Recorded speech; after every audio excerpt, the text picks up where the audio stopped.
ต่างกรรมอายุสั้นอายุยืนโรคน้อยโรคมากเอาอายุสั้นอายุยืนเนี่ยก็ทรงแสดงว่าคนที่เกิดมาอายุสั้นนั้นเพราะในชาติปางก่อนเนี่ยทำปาณาติบาตเอาไว้แล้วคนเหล่านี้ถ้าหากว่ามันแรงเนี่ยตายไปก็จะตกนรกพอเกิดมาเป็นมนุษย์ก็จะมีอายุสั้นคือจะพูดเรื่องนรกไปก่อนทีนี้คนที่มีอายุยืนก็คือตรงกันข้ามหมายความงดเว้นจากการตัดรอนชีวิตของบุคคลอื่นคนเหล่านี้เมื่อตายไปก็บังเกิดในสุคติโลกสวรรค์ถ้าไม่บังเกิดในสุคติโลกสวรรค์มาเกิดเป็นในหมู่มนุษย์ก็จะมีอายุยืนผลอายุยืนส่วนหนึ่งก็เป็นบุญที่กระทำไว้ในการก่อนที่เรียกว่าปุเพกตปุญญาตาก็มีการถามว่าทำไมคนบางคนเกิดในสกุลสูงบางคนเกิดในสกุลต่ำก็ทรงแสดงเห็นว่าคนที่เกิดมาในสกุลสูงนั้นเพราะว่าชาติปางก่อนเนี่ยไม่ริษยาคนอื่นคนที่เกิดมาในสกุลต่ำนั้นก็เพราะริษยาคนอื่นแล้วก็ในส่วนไม่ดีเนี่ยจะทรงแสดงเรื่องนรกก่อนหมายความถ้าแรงเนี่ยตกนรกก่อนถ้าไม่แรงก็จะเกิดมาในสกุลต่ำทีนี้ในส่วนดีเนี่ยถ้าแรงก็จะเกิดสุคติเลยถ้าไม่แรงเท่าไหร่ก็เกิดขึ้นในสกุลสูงก็จะว่ามีรูปสวยรูปไม่สวยก็บอกว่าที่เกิดมีรูปสวยเนี่ยเพราะชาติก่อนเจริญเมตตาคือมีน้ำใจไมตรีต่อบุคคลทั้งหลายคนที่เป็นเช่นนั้นเมื่อตายไปแล้วก็บังเกิดในสุคติทีนี้ถ้าหากว่าไม่ถึงสุคติก็เกิดมาเป็นมนุษย์ก็มีรูปร่างสวยงามทีนี้คนที่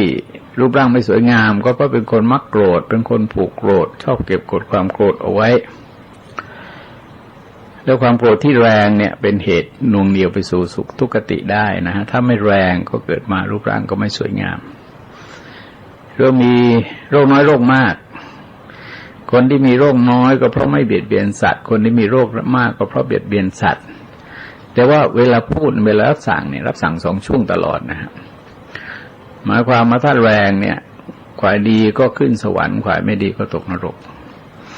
ทีถ้ารองลงมาเมื่อเกิดเป็นมนุษย์ก็เป็นเหตุให้มีโรคน้อยโรคมาก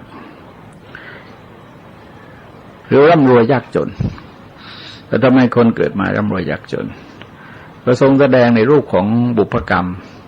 ว่าคนที่เกิดมาร่ำรวยนั้นก็เพราะให้ทานมาในการก่อนคนเกิดมายากจนนั้นก็เพราะสนีทีเหนียวไม่ยอมให้ทานไม่ยอมสงเคราะห์อนุเคราะห์เกื้อกูลกับบุคคลอื่นแล้วก็ใช้ก็โครงสร้างเดียวกันนะฮะหมายความว่าถ้าแรงเนี่ยคนสนีทีเหนียวถ้ารุนแรงก็ตายไปตกนรกแต่ถ้าไม่แรงก็เกิดมาฐานะยากจนแต่ว่าคนที่สนใจในการบริจาคการให้ทานเนี่ยถ้ามากก็บังเกิดในสุคติถ้าไม่มากก็เกิดมาในสกุลที่มีฐานะมั่งคั่งร่ำรวยแต่เมื่อมีปัญญามากมีปัญญาน้อยก็บอกว่ามีปัญญามากก็เพราะศึกษาเรียนรู้มาอย่างดีในชาติปางก่อนคือคนบางคนเนี่ยเราจะเห็นว่ามันไม่ใช่เรียนชาติเดียวหรอกชาติปัจจุบันไปเรียนมาที่ไหนเราไม่ต้องไปพูดถึงบีโธเฟนเราไม่ต้องพูดถึงโมซาร์ทนะฮะเราพูดเอาขนาดว่าสีปราชญ์ของเราเนี่ยก็เด็ก10 ขวบเท่านั้นเองสามารถต่อโครงซึ่งเขาเขียนไว้แล้วก็ต่อได้เนื้อหาผสมกลมกลืนกันเนี่ยแล้วในยุคสมัยที่ยังไม่มีการเรียนยุคสมัยนี้ก็เถอะแต่งโครงเนี่ยไม่ใช่เรื่องง่ายแต่ท่านก็แต่งได้นั่นก็แสดงว่าส่วนหนึ่งท่านก็เรียนมาในชาติปางก่อนคือคนที่เก่งกาจสามารถในการเล่นดนตรีในการทำสิ่งนั้นสิ่งนี้ที่ฝรั่งก็เรียกว่าพรสวรรค์เนี่ยก็แสดงว่าไม่ใช่เรียนในชาติปัจจุบันปัจจุบันมีเวลาไม่พอที่จะเรียนหรอกคนเหล่านั้นก็เป็นอัจฉริยะในเรื่องนั้นๆนั้นแสดงถึงอานุภาพแห่งบุญแล้วก็แห่งบาปก็แล้วแต่เรื่องอะไรนะทีนี้คนบางคนเนี่ยเกิดมาแล้วก็โง่งมงายบุพกรรมนั้นทรงแสดงว่าในชาติก่อนเขาไม่ใส่ใจศึกษาเล่าเรียนประพฤติปฏิบัติในทางที่ดีคนเหล่านี้ที่จริงก็มีโมหะเป็นหลัก ถ้ามันแรงก็ตายไปเกิดในนรกถ้าไม่แรงก็เกิดมาแล้วก็กลายเป็นคนโง่ทีนี้เกิดมาในสกุลต่ำสกุลสูงตะกี้พูดพลาดไปหน่อยคือสกุลต่ำสกุลสูงเนี่ยมันเกิดมาจากมีสัมมาคารวะแล้วก็ไม่ริษยานะฮะคือไม่มีสัมมาคารวะต่อบุคคลอื่นด้วยคือแปลกมันหมายความว่าคล้ายๆกับภาษาไทยที่เราใช้ว่ามรรคท่านเท่าใดมรรคตนเท่านั้นหมายความว่าเราทำมากับคนอื่นยังไงเนี่ยเราก็เจอผลในลักษณะอย่างนั้นแล้วสิ่งเหล่านี้ที่จริงส่วนหนึ่งเราก็เจอกันในชาติปัจจุบันไม่ต้องรอให้ตายไปเจอหรอกบาลีที่คนไทยก็ใช้คำว่ามรรคท่านเท่าใดมรรคตนเท่านั้นทีนี้กรรมทั้งสองประการนี้เราจะเห็นว่ามันก็ออกมาทางการกระทำในอดีตนั้นก็ออกมาทางกายทางวาจาทางใจปัจจุบันก็ออกมาทางกายทางวาจาทางวาจาทางใจแต่ว่าพื้นฐานของอดีตกรรมเนี่ยมันสร้างความโน้มเอียงมันสร้างลักษณะนิสัยคือนำคนมาให้เกิดรูปร่างดีรูปร่างไม่ดีเนี่ยเรียกอุปธิหมายความบางคนก็เกิดมาทุรพลทุพพลภาพพิกลพิการรูปร่างก็ไม่น่าสนิทเสน่หาไม่เป็นที่พอใจของบุคคลทั้งหลายก็เรียกว่ารูปชั่วตัวดำก็กลายเป็นอุปสรรคประการหนึ่งในการที่จะส่งเสริมในการจะพัฒนาตัวเองให้ก้าวไปถึงแม้จะไปได้ก็ต้องช้านะฮะคนพวกนี้ช้าเพราะว่าไม่มีเสน่ห์ในตัวเองอันนี้ก็ถือว่ารูปมันเกิดวิบัติหรือว่าครอบครัวมีปัญหาที่เขาไม่มั่นใจในตัวลูกก็แสดงว่าวิบัติในส่วนของอุปธิในไม่ใช่ในส่วนของคติคือครอบครัวที่เขาเกิดสกุลที่เขาเกิดเนี่ยพวกนี้มันจะมีทั้งวิบัติวิสมบัติคนบางคนในรูปร่างดีทั้งเด็กทั้งผู้หญิงผู้ชายนะเราลองสังเกตรูปร่างดีมีลักษณะเด่นเป็นพิเศษอะไรพวกนี้เด่นดังระดับโลกมาอายุยังไม่ถึง20ก็ดังระดับโลกแล้วก็มีคนประเภทนี้ให้ได้ยินได้ฟังอยู่บ่อยๆเพียงแต่ว่าคนประเภทนี้มันมีไม่มากเท่านั้นเองนั่นก็แสดงให้เห็นถึงอิทธิพลของอดีตกรรมที่นำไปสู่อุปธิคือรูปร่างกายสุขภาพพลานามัยพื้นฐานสติปัญญาแนวความโน้มเอียงจริตอัธยาศัยต่างๆเนี่ยส่วนหนึ่งมันก็มีมาตั้งแต่ต้นเป็นความโน้มเอียงภายในใจของบุคคลเหล่านั้นเองคือสามารถซึมซับอะไรได้เร็วเรียนรู้อะไรได้เร็วแล้วก็มีความซาบซึ้งตึงตราในเรื่องเหล่านั้นจะมากหรือน้อยก็ไม่รู้นะก็แล้วแต่ว่าเขาพื้นฐานมียังไงคือคนบางคนมันเกิดมาอยู่ประเภทที่เรียกว่ามีบารมีมันก็กลายเป็นของดีเด็ดเหมือนเพชรเหมือนทองถึงไร้เจ้าของก็เหมือนตัวอย่างถึงซ่อนตัวอุดถึงขุดหลุมฝังคงมีวันปรางอลังชูเอ่ยคือก็จะไปตกอยู่ที่ไหนก็ตามแกรักษาตัวแกไว้ได้เพราะพื้นเพจริตอัธยาศัยเขาเป็นคนดีมันมีความโน้มเอียงมาในทางดีมีความรังเกียจบาปมีความละอายบาปมีเฉลียวฉุกคิดเข้าใจคิดแล้วก็มีจิตสำนึกสูงมีเหตุผลที่จะพูดจาอะไรออกมาน่าทึ่งเนี่ยนี่ก็แสดงเห็นว่าเราก็พบคนเหล่านี้อยู่ในโลกเนี่ยเพราะฉะนั้นอุปธินี่มันจะมีส่วนเสริมหรือส่วนตัดรอนถ้าเสริมเขาก็เรียกว่าสมบัติถ้าตัดรอนเรียกวิบัติประการต่อไปคือยุคสมัยที่เราเกิดมาเนี่ยนั่นอย่างที่บอกว่าคนมีพรสวรรค์อย่างหนึ่งแต่เกิดในยุคสมัยที่เขาไม่ต้องการพรสวรรค์อย่างนั้นมันก็คล้ายๆกับการประกอบอาชีพของเราในยุคสมัยบางยุคสมัยเช่นสมมติว่าในยุคสมัยที่เขายังไม่ทำนากันแล้วเราเครื่องทำนามาขายอย่างเงี้ยหรือว่ายุคสมัยที่เขาอากาศมันหนาวแล้วเราไปขายเครื่องแอร์อย่างเงี้ยมันยังไงมันก็ขายไม่ค่อยได้หรอก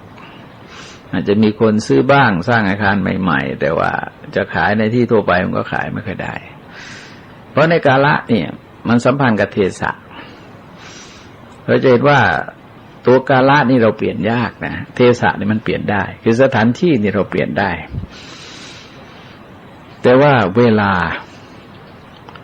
มันเป็นยุคสมัยคือเรื่องบางเรื่องเนี่ยเป็นยุคสมัย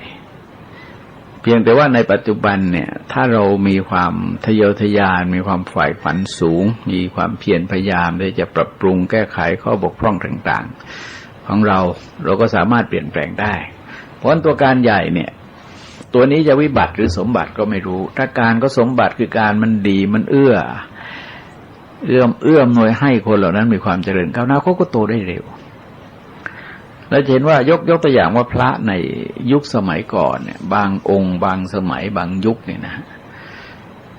คือท่านก็ไปของท่านมีความเจริญก้าวหน้ามีตำแหน่งมีหน้าที่การงานไปใหญ่ไปโตไปเลยนะยุคสมัยมันให้คือหมายความสังคมยุคนั้นต้องการคนอย่างท่านแหละก็พอดีก็ท่านก็เกิดขึ้นมาพอดีสังคมก็ได้ประโยชน์จากท่านท่านก็ได้ประโยชน์จากสังคมก็มีโอกาสในการทำงานเพื่อพระศาสนาแสดงว่ายุคสมัยให้แล้วก็อุปธิคือสุขภาพพลานามัยรูปร่างหน้าตาบุคลิกลักษณะของท่านนี้ให้สมัยโบราณเนี่ยก็ไม่โบราณมากแต่ประมาณสัก100 กว่าปีกว่านี้นะก็บอกว่ามหาปรริญญาเนี่ยถ้ารูปชั่วตัวดำเนี่ยไม่มีทางที่จะได้เป็นมันก็เลือกรูปสวยๆรูปหล่อๆมันคล้ายๆกับจะเอาข่าวคนมาทำพระเอกหนังไปที่เกิดความเปลี่ยนแปลงเนี่ยเขาบอกว่าเกิดขึ้นจากต่อมาท่านเป็นเจ้าคุณนะอยู่จังหวัดพัทลุงลืมชื่อไปละวันก่อนที่จริงเขาก็ทำเอกสารมาให้ตัวท่านดำเป็นเหนียงเลยตัวเล็กเตี้ยดำด้วยแล้วก็เวลาเขาสอบบาลีตอนนั้นก็สอบปากที่ท้องอาทิที่โบสถ์พระแก้วท่านก็ไปรับใช้รับใช้ต้มน้ำทาเลี้ยงพระอะไรต่ออะไรแล้วก็เดินเสิร์ฟน้ำกรรมการต่างๆเนี่ยก็เป็นคล้ายๆกับเด็กรับใช้น่ะแต่ท่านก็ได้ยินได้ฟังอยู่ได้พอดีพระเขาแปลแล้วประศัพท์มันไม่ยากท่านได้ยินข้าพระองค์นั้นแปลอึกอักแปลไม่ออกท่านก็เดินบ่นบอกโอ้ยเรื่องขนาดนี้แปลไม่ออกจะไหวเลยแล้วกรรมการท่านเดินเข้าห้องน้ำพอดีแล้วท่านกลับมาเจอตรงนั้นท่านก็ถามขึ้นมาว่าคุณแปลได้เหรอก็บอกแปลได้เสร็จแล้วก็ท้าทายกันนิดหน่อยนะกรรมการเองก็ต้องการจะลองดีองค์โน้นก็ถือว่าเป็นโอกาสที่จะแสดงความสามารถประตอบรวดเดียวไปลิบเลยถ้าพอสอบทีเดียวก็ไปป.9 เลยนะเพราะในความอคติต่อคนรูปชั่วตัวดำเนี่ยมันก็เปลี่ยนแปลงไปเพราะเราจะพบว่ามหาทุกวันไม่จำเป็นจะต้องรูปหล่อพระนักเทศน์อะไรๆก็ไม่จำเป็นจะต้องรูปหล่อแต่มีความรู้ความสามารถบางองค์ก็ดำเป็นเหนียงเลยนะแต่ว่าเก่งมีความรอบรู้มีความแตกฉานในเรื่องบาลีในเรื่องภาษาทางศาสนาก็ไม่ได้เกี่ยวแต่จริงรูปร่างไม่ได้เกี่ยวอะไรมันเป็นเรื่องรูปธรรมนามธรรมแต่ว่ามันเป็นจุดอย่างหนึ่งเป็นจุดอย่างหนึ่งคือสังคมเนี่ยมันชอบอะไรที่สดใสนะเพราะฉะนั้นเวลาคนที่จะนับถือพระฟังเทศพระเนี่ยเขาก็มองไปใน4 เรื่องหนึ่งก็เรียกว่ารูปประมาณิการูปหล่อไหมรูปสวยไหมข้อ2เรียกโคสัพปมาริกาเสียงเป็นยังไงเสียงไพเราะไหมเสียงน่าฟังไหมแต่เราจะเห็นว่าเอาว่าจริงเนี่ยทั้ง2ประการนี้มันกำหนดยากนะฮะมันไม่มีความเป็นสากลนะรูปยังไงเรียกว่าสวยเสียงยังไงเรียกว่าไพเราะล่ะแล้วก็เสียงในโลกมันก็มีหลากหลายรูปก็มีหลากหลายนะทำไมเป็นที่พอใจเป็นที่ต้องการของคนนะมันก็เป็นความรู้สึกของกลุ่มเล็กๆคล้ายๆกับนางงามจักรวาลนางงามโลกนางงามอะไรเอเชียนางงามแปซิฟิกนางงามสาวไทยอะไรต่ออะไรเนี่ยที่ว่ากันเนี่ยมันก็เป็นเรื่องสมมุติแล้วก็เกิดอุปาทานยึดติดขึ้นมาเท่านั้นเองถามว่ามีจริงไหมนางงามจักรวาลมีจริงไหมก็เคยถามนักเรียนม.1 โรงเรียนศรีวิทยานะสมัยที่ก็ได้นางงามจักรวาลกันมาครั้งแรกถามนักเรียนว่านักเรียนมีนางงามจักรวาลได้ไหมในโลกเนี้ยแกบอกไม่ได้ถามทำไมไม่ได้แล้วแกบอกว่าถ้ามีนางงามจักรวาลมันก็ต้องเอามนุษย์ต่างดาวมาประกวดด้วยอันนี้ก็อย่างมากก็เป็นได้แค่นางงามโลกเท่านั้นเองแล้วก็คนก็ไม่ได้ประกวดกันทั่วโลกนะฮะมันก็ประกวดกันเฉพาะบางประเทศเท่านั้นก็ยังชมก็อยู่จนทุกวันนะฮะแต่เด็กรุ่นนี้ก็โตแล้วทุกวันเป็นผู้ใหญ่อายุ45-46ไปแล้วเธอก็ถือว่าเก่งตอบเก่ง เข้าใจคิดทีนี้ยุคสมัยเนี่ยยุคสมัยเราจะเห็นว่าค่อนข้างจะแก้ยากแต่ว่าก็อย่างว่าแหละฮะในสถานที่หนึ่งก็ไม่นิยมสถานที่หนึ่งก็อาจจะนิยมก็ได้คือเวลานี้มันสามารถจะเปลี่ยนแปลงอะไรได้เยอะโดยเฉพาะอะไรที่การกระทำเขาเรียกประโยคะนี่เรื่องใหญ่ที่สุดเลยประโยคะก็คือการกระทำของเราในปัจจุบันเนี่ยอย่างที่บอกไว้ว่าพระพุทธเจ้าทรงแสดงกรรมในบางอย่างเนี่ยมันพูดถึงการกระทำของคนที่กำหนดความเป็นของคนในแต่ละขณะคุณเป็นใครนะปัญหาว่าคุณทำอะไรหรือคุณพูดอะไรคุณก็เป็นอย่างที่คุณทำคุณพูดนั่นแหละเพราะฉะนั้นถ้าเราไม่ทำไม่พูดอย่างนั้นถึงแม้คนก็จะบอกว่าเราทำเราพูดเราก็ไม่ทำไม่พูดเรื่องนี้ก็ทำให้คิดถึงปัญหาบางอย่างที่เราทำกันอยู่ในคติสังคมนิยมกันในยุคสมัยโดยเฉพาะอย่างยิ่งก็คือว่าพระพุทธศาสนาไปเอาความคิดแบบชาวโลกเข้ามาใช้เนี่ยซึ่งเราต้องรับผิดชอบในกรรมนะคือศาสนาพุทธมันต้องรับผิดชอบในกฎของกรรมก็เลยเคยตั้งปัญหาถามพรรคพวกขึ้นมาว่าสมมติว่าพระกอถูกกล่าวหาว่าต้องปราชิกแต่ท่านไม่ได้ต้องแล้วเราก็ไปตัดสินว่าท่านต้องไปให้ท่านศึกนี่เราเป็นบาปไหมเป็นการฆ่าพราหมณ์นะฮะเป็นพราหมณ์ฆ่าพราหมณ์เป็นสมณะฆ่าสมณะเขาบวชอุทิศพระรัตนตรัยเขาไม่บวชอุทิศเรามีสิทธิ์อะไรไปให้ท่านศึกวินัยบอกให้ศึกพระเจ้าว่าไปแล้วแค่4 ข้อเท่านั้นเองและใน4 ข้อนั้นน่ะถ้าหากว่าท่านเป็นท่านก็เป็นตั้งแต่โน้นแล้วเป็นตั้งแต่ท่านละเมิดแล้วไม่ใช่เป็นเพราะเราไปบอกว่าท่านเป็นเพราะในการชี้ขาดของศาลความคิดแบบชาวโลกเนี่ยถ้ามองแบบกระแสของกรรมเป็นเรื่องที่น่าคิดว่าถ้าเขาทำผิดเขาก็ผิดตั้งแต่ทำถ้าเขาไม่ผิดเราบอกว่าเขาผิดเขาก็ไม่ผิดถ้าเขาผิดเราบอกเขาไม่ผิดเขาก็ผิดมันไม่ได้เกี่ยวอะไรกับการบอกของคนอื่นเพราะในกระบวนการของกรรมเนี่ยคนเราจะต้องรับผิดชอบด้วยตัวของเราเองอย่างที่บอกว่าเหมือนกับกินข้าวเนี่ยเรากินเราก็อร่อยเองคนอื่นจะบอกว่าเราอร่อยคนอื่นจะบอกว่าเราอิ่มคนอื่นจะบอกว่าเราชอบเนี่ยมันไม่ได้ชอบยังพอสังเกตได้นะแต่ก็ไม่แน่บางทีอาหารอย่างเดียวเนี่ยไม่รู้จะกินอะไรมันก็กินไปอย่างเดียวนั่นเองแล้วก็เพื่อนก็บอกว่าเราชอบไปเฉยๆทีนี้เรามาดูที่น้ำหนักของกรรมคือเราเห็นว่ากรรมนั้นเป็นอาการที่สืบเนื่องมาจากกิเลสกรรมวิบากเรียกกิเลสกรรมวิบากเนี่ยมันจะมีความต่อเนื่องไว้กิเลสเนี่ยมันแรงไหมถ้ากิเลสแรงเนี่ยเจตนามันต้องแรงแล้วการกระทำต้องแรงแล้วผลจะเกิดขึ้นจากการกระทำนี้จะแรงเพราะในทางพุทธศาสนาแสดงความแรงของกรรมเอาไว้โดยเฉพาะกรรมที่ดังมาก2 เรื่องเนี่ยเรื่องหนึ่งก็เรียกนิยตมิจฉาทิฏฐิมันเกิดจากความเห็นผิดมีอาการของวิชชาคือสร้างความมืดบอดขึ้นภายในจิตใจของบุคคลเหล่านั้นเช่นว่าอกิริยทิฏฐิถือว่าการกระทำทั้งหมดเนี่ยไม่เป็นการกระทำไม่เป็นดีไม่เป็นชั่วไม่เป็นถูกไม่เป็นผิดไม่เป็นการทำแล้วจึงผลทั้งหลายที่เกิดขึ้นมามันก็ไม่ได้มาจากเหตุเราก็ไปเสร็จการกระทำแล้วเนี่ยผลทั้งหลายมันก็จะมาจากเรื่องอื่นอาจจะโดนบันดาลอาจจะเรื่องบังเอิญอาจจะเป็นเรื่องพอเหมาะพอดีเข้าอะไรต่ออะไรเนี่ยแล้วแต่เขาจะว่าแล้วเวลาเขาอธิบายก็อธิบายตลกนะพวกเราเนี่ยเช่นพูดถึงเรื่องบุญบาปเขาไปเสดว่าไม่มีบุญบาปไม่มีกรรมไม่มีการกระทำไม่มีผู้กระทำและไม่มีสิ่งที่ถูกกระทำไปโน้นเลยเหมือนกับที่อ่านเรื่องวัชศพนะฮะถ้าท่านที่เคยอ่านกรรมนิตวาสิทธิคงนึกออกที่วัชศพก็สอนองคุลิมานะความคิดเนี่ย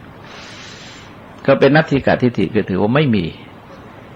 การให้ทานไม่มีผลการบูชาไม่มีผลพิธีกรรมต่างๆไม่มีผลแม่ไม่มีพ่อไม่มีโลกนี้ไม่มีโลกหน้าไม่มีการกระทำดีทำชั่วนั้นไม่มีผลสัตว์ที่ตายแล้วเกิดไม่มีท่านที่รู้ดีรู้ชอบตัวตนเองแล้วสอนบุคคลอื่นรู้ตามไม่มีเปอร์เซ็นต์หมดเลยนะนี่ก็แนวที่ถือว่าแรงพระเจ้าทรงใช้คำว่าเป็นวัตตะขานุคือเป็นหลักปอของวัตตะใครขืนเชื่ออย่างนี้ใครยังคิดอย่างนี้อยู่เนี่ยคนเหล่านั้นก็ชื่อว่าทำตัวให้เป็นหลักปอของวัตตะนั้นจะไม่มีโอกาสที่จะมีความเจริญก้าวหน้าขึ้นไปได้เขาเรียกว่าไม่รู้จักผุดจะเกิดนะ ห้ามหมดทั้งสวรรค์ทั้งนิพพานไม่มีโอกาสแม้จะไปสวรรค์เพราะอะไรเพราะแกไปเสดเหตุไปสวรรค์เดี๋ยวก็จะตกนรกได้มีนะฮะเพราะว่าความเห็นผิดหรือประการหนึ่งก็คือการฆ่ามารดาบิดาเรายกตัวอย่างนะฮะพวกอนันตริกรรมทั้งหลายเนี่ยตัววัตถุนี่มันใหญ่คือหมายความว่าอะไรล่ะเขาเรียกวัตถุคือสิ่งที่เรากระทำเนี่ยไม่มีคุณมากและเจตนาเนี่ยมันจะแรงคนขนาดฆ่าพ่อฆ่าแม่เนี่ยมันหัดรู้โหดมากนะฮะเลยยังนึกว่าความเลวร้ายต่างๆตอนนี้มีข่าวบ่อยจริงไม่รู้เป็นไงหนังสือพิมพ์ก็ไม่น่าจะมาลงแต่เราก็นึกไม่ออกว่าต่อไปนี่จะลำบากในการพูดสอนเรื่องกตัญญูกตเวทีเรื่องบุปการีเรื่องกตัญญูกตเวทีซึ่งมีบุคคลเนี่ยหาได้ยากอยู่แล้วแล้วต่อไปเราจะสอนเด็กนี่ลำบากโดยเฉพาะอย่างยิ่งคือพ่อที่รังแกเด็กลูกเล็กๆนะฮะบางที7 ขวบบางที8 ขวบ17 12 13 ขวบอะไรต่ออะไรเนี่ยอะไรกันทำไมเป็นความเลวร้ายตกต่ำทางจิตวิญญาณกันขนาดนี้ไอ้นี่มันคือจะเป็นปัญหาว่าเราจะอธิบายบุญคุณพ่อแม่นี่ได้ยากเพราะว่าข่าวคราวแม่ไข่ชิงแม่เอาลูกยัดโถส้วมเอาทิ้งไว้ริมถนนหนทางอะไรต่างๆนี่น่ากลัวนะฮะ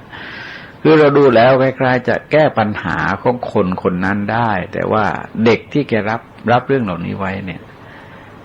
แล้วถ้าแกถามขึ้นมาอธิบายว่ายังไงแล้วถ้าแกถามมันจะรู้ได้ยังไงว่าคนคนนั้นจะไม่ทำอย่างนั้นคนคนนี้จะไม่ทำอย่างนี้เราก็ไปประกันอะไรไม่ได้เลยนี่คือสิ่งที่น่าห่วงใยในระยะยาวเนี่ยเราต้องช่วยกันคิดช่วยกันทำนะช่วยกันหาเหตุผลที่จะปลูกฝัง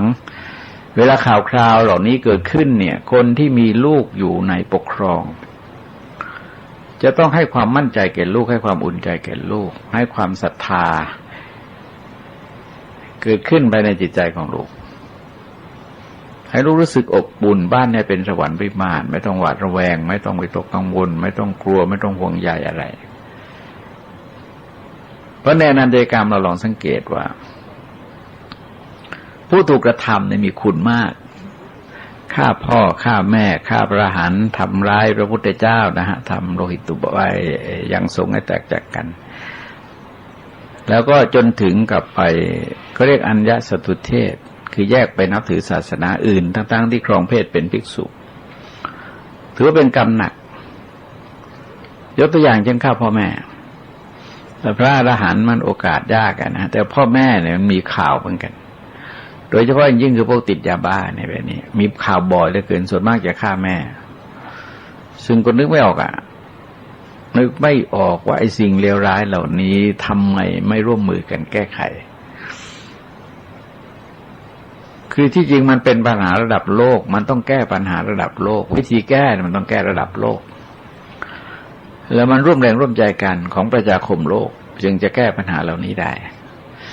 แต่ที่ไม่แก้ก็เพราะว่ามันมีกลุ่มผลประโยชน์อยู่ตรงนั้นแล้วก็เป็นวงจรที่หาได้ยากวันก่อนมีวิทยากรกรมน.เข้ามาคุยด้วยคือบอกว่าอย่าลืมนะมันเป็นวงจรนะฮะแล้วก็ไม่ต้องอ่านหนังสือเรามองออกเพราะอะไรเพราะว่าสภาพเศรษฐกิจสังคมการศึกษาศีลธรรมเนี่ยมันตกต่ำเช่นสมมติว่ามีการซื้อสิทธิ์ขายเสียงเนี่ยเราต้องนึกเอาเงินมาจากไหนซื้อแล้วทำไมต้องขายเพราะว่าเสียงที่ขายไปมันราคาสู้หมูตัวยังไม่ได้เลยขายศักดิ์ศรีของว่าเป็นคนในราคาเนี่ยหมูแพงกว่านะตัวนึงแพงกว่าลูกวัวเล็กๆยังแพงกว่าเลยปลาบางตัวยังแพงกว่าเลยแล้วบางทีนี่ไก่ตัวโตหน่อก็ยังแพงกว่านกกระจอกเทศก็ยังแพงกว่าตกลงไอ้คนเนี่ยมันราคาถูกกว่าสัตว์เลยศักดิ์ศรีของความเป็นมนุษย์